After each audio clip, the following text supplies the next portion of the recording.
A legendary garden that once rose above Babylon with trees and waterfalls. A library that held all the world's knowledge destroyed in fire. And what happened to one of the most grand temples in history? These are lost monuments that vanished without a trace. First up, we have the Hanging Gardens of Babylon, which are very strange because they're officially one of the 7 wonders of the ancient world, but nobody's ever actually found them. Ancient texts describe them as a breathtaking series of terraces stacked like giant staircases, filled with trees, flowers, and vines. Basically, a massive garden that rose above the city of Babylon. The story goes that King Nebuchadnezzar II built them for his wife because she missed the green hills of her homeland. It was supposed to be so impressive that it felt like the natural world had been lifted up into the sky. Sounds lovely, but archaeologists have never found physical evidence of the gardens in Babylon. Some say they might have been in Nineveh instead, or that they were entirely mythical. There's always been a question as to how they could have been watered without modern plumbing. Are they just an ancient legend, or did someone actually build one of the most ambitious gardens the world had ever seen, only to have it vanish without a trace?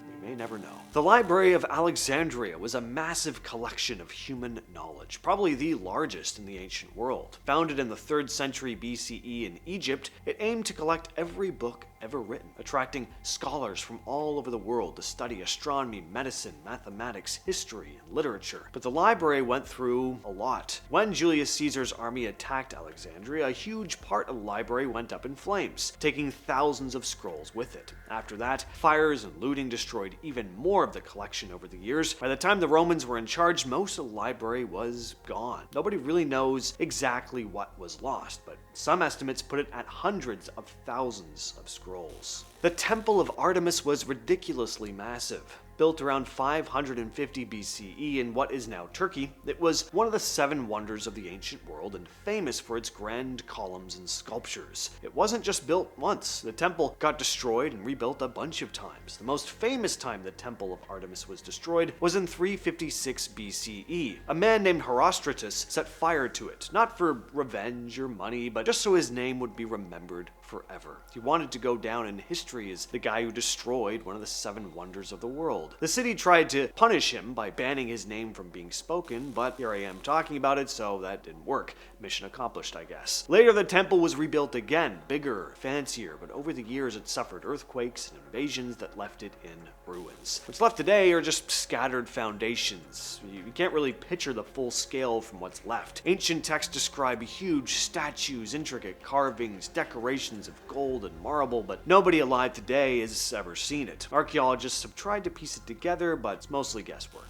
The Colossus of Rhodes was a massive statue of the sun god Helios, standing over 33 meters tall, roughly the height of a modern 10-story building. It was built between 292 and 280 BCE on the island of Rhodes. It was so huge you could see it from miles out at sea. Sailors used it as a landmark while approaching the harbor. In paintings, you'll usually see it depicted straddling the harbor, but some historians think it probably stood next to it. It took 12 years to build, but it wasn't up for very long. In 226 BCE, an earthquake destroyed it, toppling the statue and smashing it into pieces. For hundreds of years, the remnants just sat there until eventually invaders carted off the bronze for scrap. And just like that, one of the most incredible statues in the ancient world was erased. We don't even have the exact spot where it fell. Artists and engineers have tried to recreate what it might have looked like, but all we have are descriptions from ancient writers and a few sketches based on imagination. The Mausoleum at Halicarnassus was this massive tomb built for a ruler named Mausolus and his wife Artemisia around 350 BCE in what is now southwestern Turkey. Again, people called it one of the 7 wonders of the ancient world because it was huge, over 40 meters tall, just over 130 feet, with giant columns all around it. On top, there was a huge sculpted chariot, and the walls were covered with beautiful carvings showing battles and depictions of scenes from mythology. Unfortunately, it didn't last forever. Over the next few hundred years, earthquakes kept hitting the area, slowly toppling the columns and sculptures. By the Middle Ages, most of it had collapsed, and then locals took the remaining stones and reused them in other buildings. Today, all that's left is a few foundation stones and some pieces of the sculptures in museums. The statue statue of Zeus at Olympia was a giant sculpture of the king of the Greek gods, built around 435 BCE in a massive temple in Greece. Being that it was Zeus, it had to be grand and impressive, and it was. It stood at about 12 meters tall, or around 40 feet. Ancient writers said it was made of ivory and gold, and it was so detailed that visitors swore it felt alive, like Zeus himself was watching over the room. The throne was carved with scenes from myths, with small statues of gods and heroes. It was so famous that travelers would come from all over Greece just to see it. But it did not survive. At some point, the statue was moved to Constantinople, and eventually it was destroyed.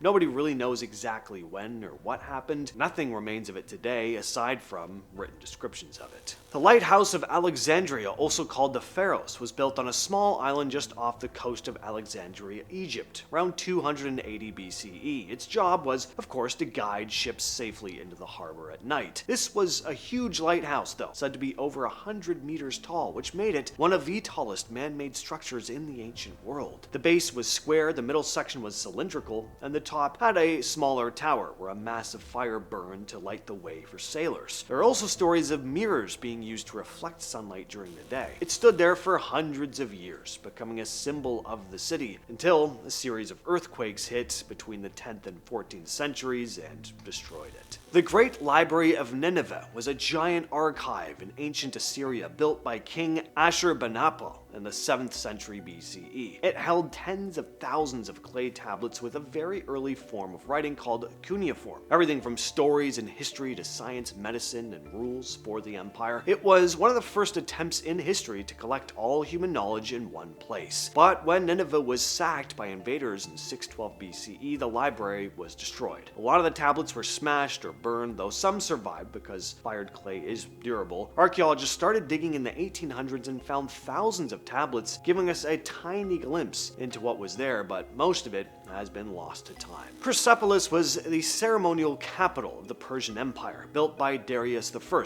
aka Darius the Great, around 518 BCE in modern-day Iran. The place was massive, with huge terraces, giant columns, enormous halls with carvings all over the walls, showing soldiers marching, dancers performing, and people bringing gifts from across the empire. The goal was basically to show off the empire's wealth and power in the most extreme way possible. In 330 BCE, though, Alexander the Great rolled in and set the city on fire. The flames destroyed a ton of buildings, but over the course of hundreds and hundreds of years, earthquakes and erosion tore down even more. Today, archaeologists have dug up the foundations, some walls, and a handful of the carved reliefs, but it's impossible to see the full scale anymore. And finally, we have Atlantis. One of these stories everyone's heard of, even if they don't know the details. According to Plato, it was a massive island civilization, way more advanced and wealthy than any other at the time, with grand palaces and incredible architecture. The story goes that its people grew arrogant and greedy, and the gods punished them by sinking the entire island in a single day and night. Ever since, people have tried to pin down where Atlantis actually was. Some say it was somewhere in the Mediterranean, of course, others the Caribbean, or even Antarctica, I've seen, based on strange underwater formations. There's never been any definitive proof, though, so it's still one of the most enticing mysteries of the ancient world. Of course, unlike the other entries on this list, though, there's a good chance Atlantis never actually existed. It was purely a cautionary tale Plato made up, but we all really hope it's sitting out there somewhere deep in the ocean waiting to be found. I've been your host, James, and I'll catch you, yes, you specifically, next time.